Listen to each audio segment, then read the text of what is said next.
देश में कुछ ऐसे जाने माने गायक हुए जिनके लोग दीवाने हुआ करते थे। इन्हीं में से एक नाम पंजाब के मशहूर गायक अमर सिंह चमकीला का रहा। अमर सिंह देश के अलावा विदेशों में भी अपनी गायकी और स्टेज परफॉर्मेंस के लिए जाने जाते थे। कहा जाता है कि उनकी यही दीवानगी और सच्चाई से भरपूर गाने उनकी मुसीबत बन गए। इसलिए आज तक अमर सिंह चमकीला की मौत एक अनसुलझे रहस्य सी है। चमकीला के जीवन पर आधारित एक जीवनी ड्रामा फिल्म अमर सिंह चमकीला 12 अप्रैल 2024 को नेटफ्लिक्स पर रिलीज हुई है, जिसके बाद ये केस दोबारा लोगों के सामने आया और कुछ अनसुलझे राज भी खुले हैं इस फिल्म के माध्यम से। नमस्कार दोस्तों, मैं राजकुमार। दोस्तों, आज की कहानी में कुछ ऐसे फैक्ट बताएंगे जिससे कि केस की कड़ियाँ जुड़ती हुई दिख रही हैं। पर पहले चमकीला के बारे में जान लेते हैं। अमर सिंह चमकीला का जन्म 21 जुलाई 1960 को लुधियाना के पिंड डुगरी में हुआ था।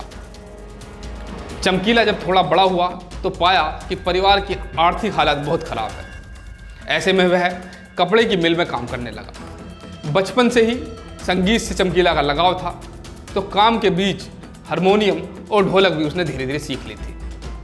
कपड़ा मिल में नौकरी करते करते वह गाने लिखने लगा था। चमकीला खुद गाने लिखता और तुम्बी के सहारे धुन देता था। थोड़े दिनों बाद वह पंजाबी सिंगर सुरिंदर सिंधा के संपर्क में आया तो उनके लिए भी गाने लिखने लगा। 18 साल की उम्र में अमर सिंह के गाने लोगों को पसंद आए, लेकिन आमदनी वैसी ही रही। फिर अमर सिंह ने खुद बड़ी मशक्कत के बाद गाना गाया और गाने के बोल में पंजाब की समस्याओं को बतलाया। अमर सिंह चमकीला का असली नाम धनी राम था और बचपन में सब लोग उसे पहले धनी राम के नाम से ही जानते थे, परंतु बाद में नाम अमर सिंह चमकीला पड़ा। 80 का दशक आते आते उस समय उसे कुछ साथी मिले जिनके साथ अमर सिंह स्टेज पर शो करने लगा था। कुछ सालों के संघर्ष के बाद अमर सिंह के गानों में पंजाब की सच्चाई दिखी तो लोग उनसे जुड़ने लगे, परंतु यहाँ कुछ लोग उनसे नाराज भी हुए। दरअसल अमर सिंह अपने गानों में पंजाब में बढ़ती हिंसा, नशे के कारोबार, घरेलू हिंसा जैसे मुद्दों को भी उठाता था। देखते ही देखते अमर सिंह ने गुरदास मान, सुरिंदर सिंधा और कुलदीप मानक जैसे गायकों को पीछे छोड़ दिया। 1980 के दशक में स्टेज शो में अमर सिंह को साथ मिला अमरजोत कौर का, जिसके साथ वह गाने तो गाता ही था बल्कि बीच बीच में हंसी मजाक और पुरुषों पर कटाक्ष भी करता था। बाद में यही अमरजोत चमकीला की पत्नी भी बनी। बताते हैं इन कुछ सालों में कई जगहों पर ढेर सारे शो किए गए और बढ़िया गानों को चलते अमर सिंह पंजाब का चमकीला सितारा हो गया। फिर यहीं से अमर सिंह चमकीला के नाम से जाना जाने लगा। पर इतनी शोहरत पर पहुंचने के बाद जहां लाखों लोग उसके दीवाने थे, वहीं कुछ लोगों को चमकीला की शोहरत रास नहीं आ रही थी।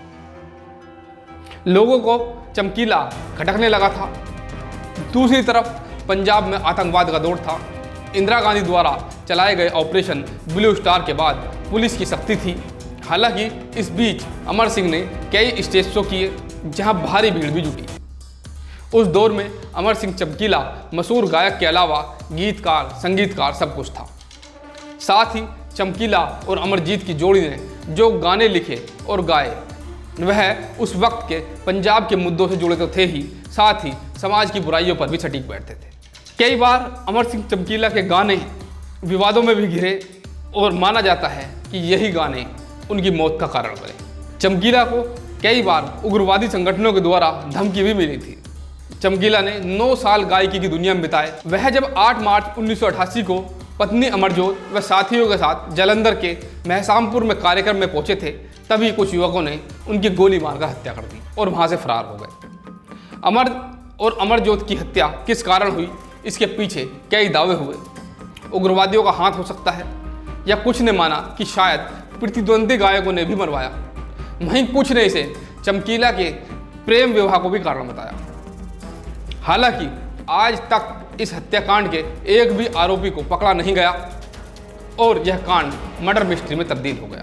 इसके बाद 2018 में भारतीय मॉक्यूमेंट्री फिल्म आई, जिसका निर्माण और निर्देशक कबीर सिंह चौधरी ने किया और जोड़ी 2023 की पंजाबी भाषा की फिल्म चमकीला के जीवन पर ही प्रेरित थी। इसका निर्देशन इम्तियाज़ अली ने किया था और अब 2024 में अमर सिंह चमकीला के नाम से भी एक फिल्म आई है जिसका निर्देशन इम्तियाज़ अली खान ने किया है। इसमें दिलजीत दोसांझ चमकीला की भूमिका में दिखाई पड़ रहे हैं और परिणीति चोपड़ा ने उनकी पत्नी अमरजोत कौर की भूमिका निभाई है। यह फिल्म एक सच्ची घटना पर बनाई गई है और लोगों को पसंद भी काफ़ी आ रही है। हमें उम्मीद है कि आपको भी ये जानकारी अच्छी लगी होगी। देखते रहिए हमारा चैनल क्राइम आजकल और बने रहिए चैनल के साथ। हमारे चैनल को लाइक करिए, शेयर करिए, सब्सक्राइब करिए। धन्यवाद।